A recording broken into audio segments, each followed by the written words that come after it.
In this video I will be explaining how to replace damaged slates and how to use a slate ripper to achieve this.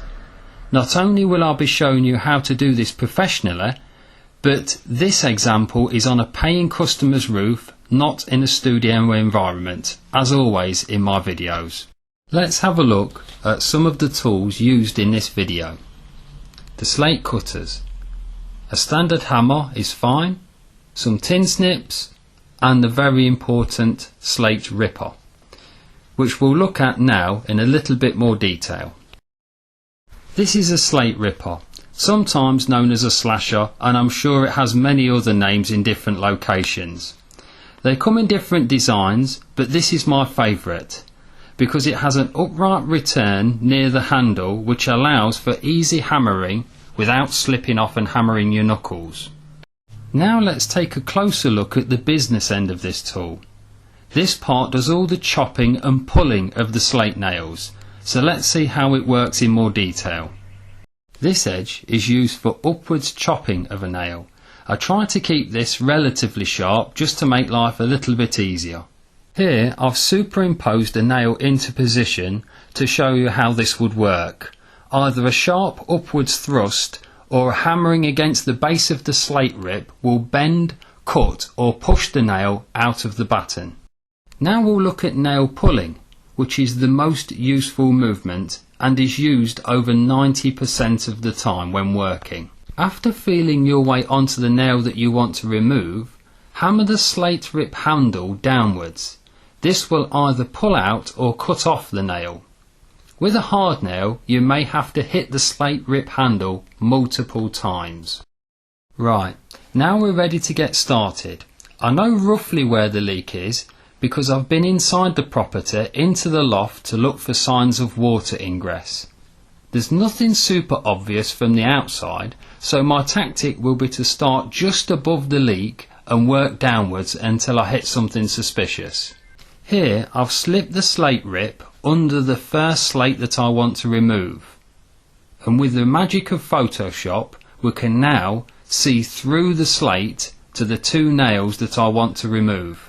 These are the two nails that secure this first slate in place and are not visible from the outside without the benefit of Photoshop X-ray eyes. You can see I've felt my way into position and onto the first nail, ready to pull it out or cut it off. It doesn't matter which one. With a hammer, strike downwards and hit the handle where indicated with the red arrow. Always keep the slate ripper low to the slates. This will minimise damage to the surrounding slates.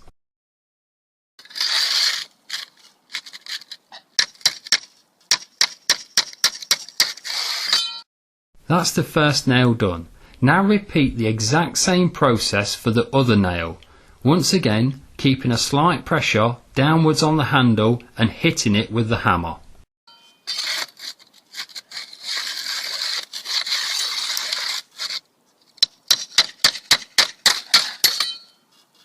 Both nails are now either pulled out or cut off.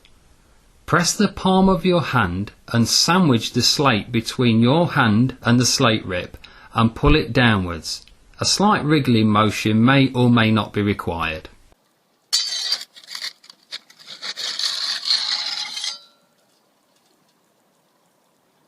Slate 1 is now out. Time to move downwards to the next slate. If you only have one slate to be removed, you would stop the process here. Here you can better see the nail holes of the two lower slates as the sides are now exposed. Now I'm hooked onto the slate's nail again. If I switch on X-ray mode, you can see the positioning method of the slate rip. Now the other nail is out and another slate is out too. Okay, I've found two possible problems and one or both is the source for this roof leak. Firstly, this crack in a part of the slate that is relied upon for water tightness and would have been invisible without the slates above being removed. Secondly, down here, silicone or mastic has been used to fix this slate into position. Now let's see how these two things combine to make a leak. The crack is a little obvious. Any water blown sideways from the above joint between the two slates can penetrate and then leak in. With the silicone sealant, any water entering the joint here will not be able to run out onto the slates below, because the silicone has sealed its exit. This will allow the water to back up and drip in. Now, with the cracked slate removed and the silicone scraped off, let's reslate the roof to make good. Here are some reclaimed slates from the local roofing yard. All you need to purchase some is the size. The size is normally quoted in inches, with the length being quoted first. If we measure the length of this slate, it's 18 inches long and 9 inches wide. Obviously you could buy larger and cut them down, but never buy smaller slates than required. These measurements make the slates 18 by 9, so this is what you would ask for, X amount of 18 by 9s. Now to fit them. Slide the first slate into position. The top of the slate sits on top of the batten or slating lath like this. Then make sure that you can nail into the bottom lath through the nail hole like this. The nails should be galvanized, copper or aluminium clout nails that penetrate through the slate and into the lath underneath, but not out of the other side. Never hammer the nail home too tightly so that it pinches the slate. This can crack it. And never so loosely that it pokes into the air. This can puncture the slates above. Aim for about 1 millimetre of play between the underneath of the nail head and the surface of the slate. Now I have nailed the second slate into position.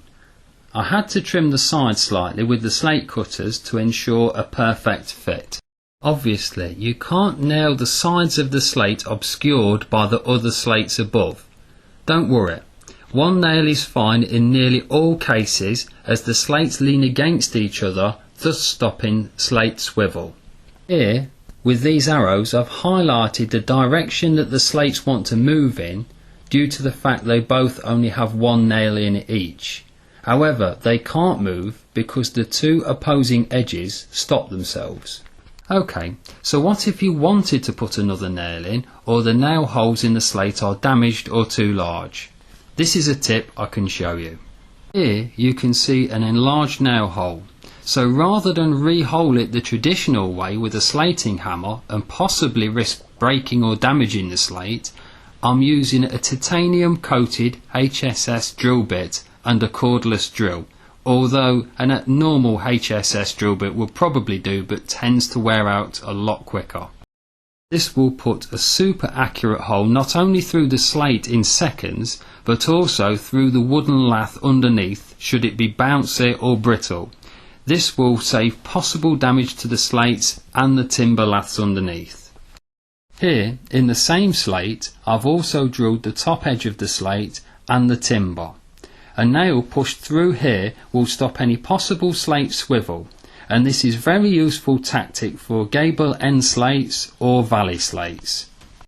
Now just work your way up the roof, reslating one by one. When you've slid the last but one slate in, cut a strip of lead about 20 millimeters or 3/4 of an inch wide, just long enough so that it protrudes below the bottom of your last slate. Now nail through this lead tag, and not only will it hold your slate in place, but will provide a fixing for your very last slate.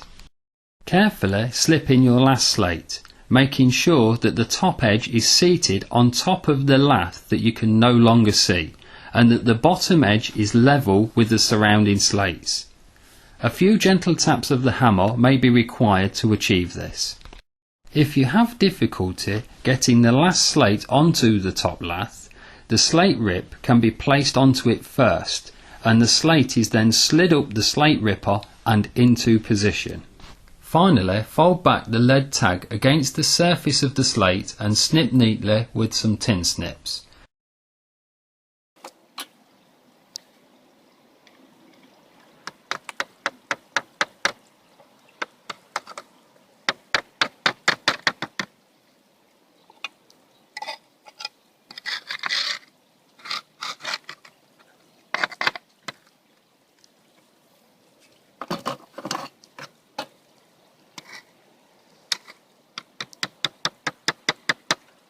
And here you go, you now have a fully repaired slate roof. Don't worry about the slight difference in colour between the old and the new slate.